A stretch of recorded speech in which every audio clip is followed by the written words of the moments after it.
This channel does not promote any violent, harmful, or illegal activities. All content provided by this channel is meant for an educational purpose only.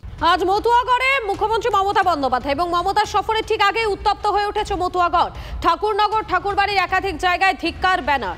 Shantanu ঠাকুরপন্থী মতুয়াদের বিরুদ্ধে অভিযোগ, থানায় অভিযোগ মমতা বালা ঠাকুরে। প্রশাসন যা ব্যবস্থা নেবে মাথা পেতে মানব, মন্তব্য শান্তনুপন্থীদের। আজ মুখ্যমন্ত্রী মমতা বন্দ্যোপাধ্যায় তিনি মতুয়াগড়ে যাচ্ছেন, সেখানে তার জনসভা রয়েছে এবং মমতা বন্দ্যোপাধ্যায়ের সফরের ঠিক আগেই উত্তপ্ত হয়ে উঠল মতুয়াগড়। ঠাকুরনগর ঠাকুরবাড়ির একাধিক জায়গায় ধিক্কার ব্যানার। শান্তনু ঠাকুরপন্থী মতুয়াদের বিরুদ্ধে অভিযোগ, থানায় অভিযোগ মমতা বালা ঠাকুরের। প্রশাসন যা ব্যবস্থা নেবে মাথা পেতে মানব, মন্তব্য শান্তনুপন্থীদের।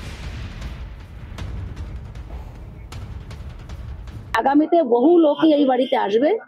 আগামীতে যদি কোনো এরপরে মত ধর্মের মানুষ যদি তাকে যদি সেইভাবে আবার প্রতিবাদ জানায়, তাহলে আমাদের কিছু করার নাই, তখন তার আমার কিছু থাকবে না। কেন পথটা তো ও দেখিয়ে দিল না। নরেন্দ্র মোদী এসেছিল, কই আমরা তো করিনি।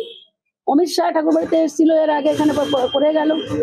বিভিন্ন সময় বিভিন্ন রাজনীতি লোক করছে, কই আমরা তো এটা করিনি। কিন্তু যে পথটাও দেখালো, সেই পথেই আগামীতে মত ভক্তরা সেই পথেই হাঁটবে। এখানে কোনো রাজনীতি বিষয় আছে মনে করছে? রাজনীতি ছাড়া এটা কি আছে? আমাদের সঙ্গে রয়েছেন প্রতিনিধি দীপঙ্কর, রয়েছেন আমাদের সঙ্গে। দীপঙ্কর, ঠিক কি ঘটনা ঘটেছে? মমতা বন্দ্যোপাধ্যায় তো আজ যাওয়ার কথা রয়েছে ঠাকুরনগর।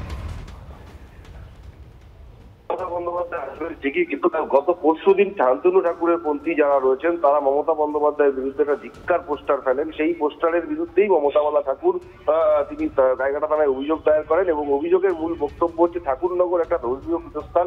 সেই ধর্মীয় পীঠস্থানের কেউ কেউ রাজনীতি করেন ঠিকই, কিন্তু পীঠস্থানের ওপরে এরকম ভাবে। একেবারে ধন্যবাদ দীপঙ্কর।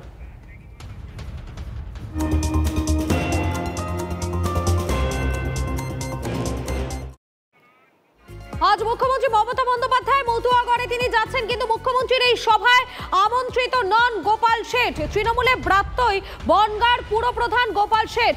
সৌরভ গুহ রয়েছেন আমাদের সঙ্গে সরাসরি এবং চলে যাবো আমি সৌরভের কাছে। সৌরভ, দেখুন, এই যে বনগাঁর পুরপ্রধান গোপাল শেঠ, তাকে কি এটা শাস্তির কোপে পড়তে হলো নাকি? দেখো, গোপাল শেঠকে ঘিরে কিন্তু একটা দ্বন্দ্ব চলছিল এবং সব থেকে বড় কথা হচ্ছে যেটা কিছুক্ষণ আগে বনগাঁ তৃণমূল কংগ্রেসের সাংগঠনিক জেলা সভাপতি বিশ্বজিৎ দাস TV9 বাংলাকে জানিয়েছেন যে গোপাল শেঠকে এখানে আমন্ত্রণ জানানো হয়নি, কারণ দল তাকে চেয়ারম্যান পদ থেকে ইস্তফা দিতে বলেছে। যদিও আমরা এটা জানি যে দল ইস্তফা দিতে বললেও তিনি কিন্তু চেয়ারম্যান পদেই রয়েছেন এবং প্রায় 6 জন কাউন্সিলর তারা কিন্তু যে অনাস্থা আনা হয়েছিল তার বিপক্ষে স্বাক্ষর করতে রাজি হননি। পরবর্তীকালে কেউ বা কারা ওই কাউন্সিলরদের বাড়িতে হামলা করেন, তা নিয়ে পুরসভার সামনে কিন্তু ব্যাপক রকম দ্বন্দ্ব, শাসক দলের অন্দরের দ্বন্দ্ব একদম সামনে চলে আসে। সেই বিক্ষোভকারী কাউন্সিলরদের সঙ্গে ছিলেন মমতা বালা ঠাকুরও।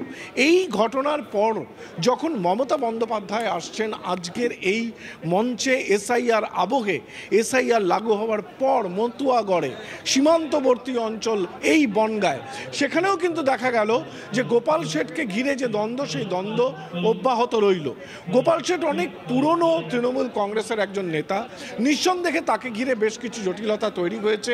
তিনি দলের হুইপ না মেনে তিনি কিন্তু ইস্তফা দিচ্ছেন না, কিন্তু দলীয় স্তরেও কিন্তু তাকে মুখ্যমন্ত্রীর সভায় ডাকা হয়নি।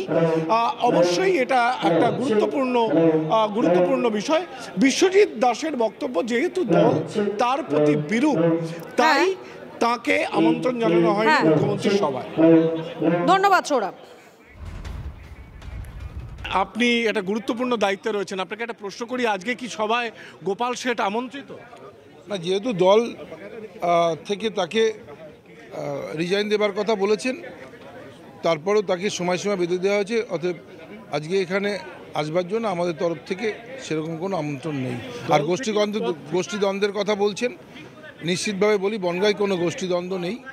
এটা আপনাদের কাছে মনে হয়েছে, তাই বনগাঁ সবাই মিলে সুন্দরভাবে আমাদের প্রতিরোধ গড়ে তুলে বিজেপিকে এই বনগাঁর মাটি থেকে, এই মহকুমা জুড়ে